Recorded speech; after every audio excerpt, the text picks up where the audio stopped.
All right, guys, in this video, I'm going to be talking a little bit about the feeling of pressure when you're working your dog in front of other people. I know this is something that some people are concerned about, and I know this because I work with dog trainers and dog handlers, dog owners on a pretty much daily basis. I have clients that I do private lessons with. I have a club. We meet 3 times a week. And there's always a client, there's always a handler. When they're working their dog, they get so nervous, okay? They get so nervous, and I'm sure at home they don't get this nervous because they're at home, they're comfortable, nobody's watching them. But when they have to do a training session and somebody else is watching them, suddenly they feel like they're being judged, and they look like they're performing. They look like they're on a stage, and they feel, like you can see, they feel like they're just paralyzed, and their movements are awkward, their timing is off. But when you watch them train and either there isn't a lot of people or they're a little bit more relaxed, you can see the setting is a little bit different. You see their timing is different, their demeanor is much more relaxed. This is something that happens obviously to a lot of people. It still happens a little bit, just a tiny little bit when I trial, just a hair for like a few seconds. But it's something that I'm not too really bothered by.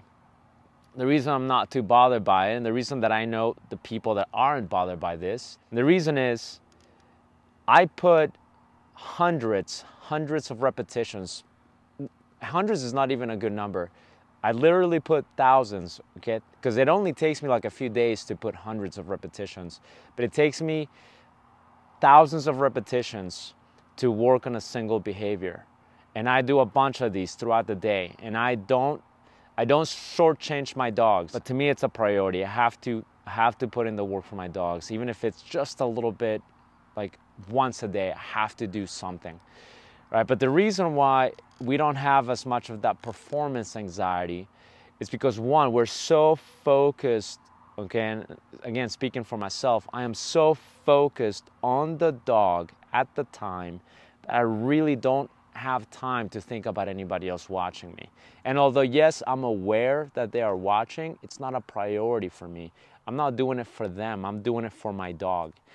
The other thing too is, I put thousands of repetitions. I put so much dedication on every little thing I do with my dog. And even if maybe maybe my skill is not up to par, right? Even if maybe I don't have enough repetitions, I know that I put so much work into my dogs that when I have to, quote unquote, perform, I feel confident. Okay. Not because I'm showing off, but because I know I've done this so many times. It's just another rehearsal. And it just so happens that there are people watching, which I don't even care about anyway. And it's the same thing with client dogs, right? When a client picks up their dog, yes, sometimes you think to yourself, God, I wish I had an extra week with this dog so I could do more work with this dog, right? We could always use that extra week with a client dog. And so when the client comes and picks up the dog, and you're gonna do the demo, the go-home lesson, sometimes you think to yourself, God, if I had just had an extra week, this demo will look much better. But the confidence that I have in the work that I put into that dog, client dog, my personal dog, I know that when we do this training session, which is really all it is, a training session, whether it's a trial or you're just training in front of your club or other people, right? You're doing a demo. It's just another training session. It just so happens that the setting is a little bit different, but you're still rehearsing the same things.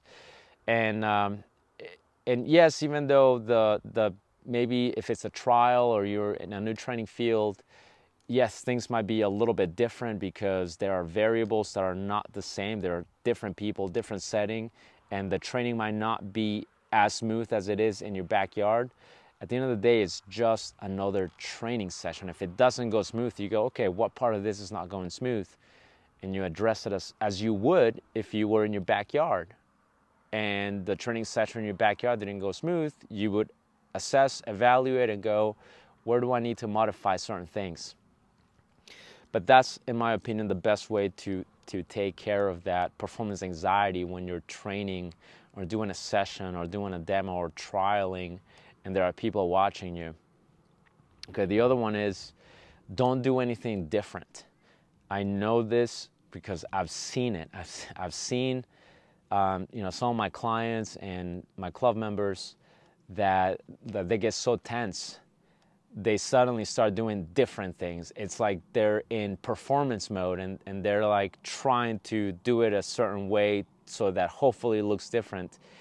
And when we go back to why it's not going that smooth, it's because they changed something. It's like they're trying to not show off, but they're trying to do it in a way that will highlight the performance. And by doing that, you're doing something different. So don't do anything different. Who cares, right? Who cares? And that's my advice to my clients. That's the advice to the club members. Hey, forget about them.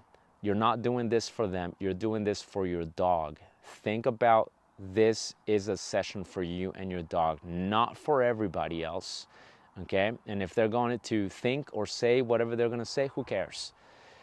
This is about you and your dog, and that's it. That's my advice, and just make sure you remember that this is something you get concerned about.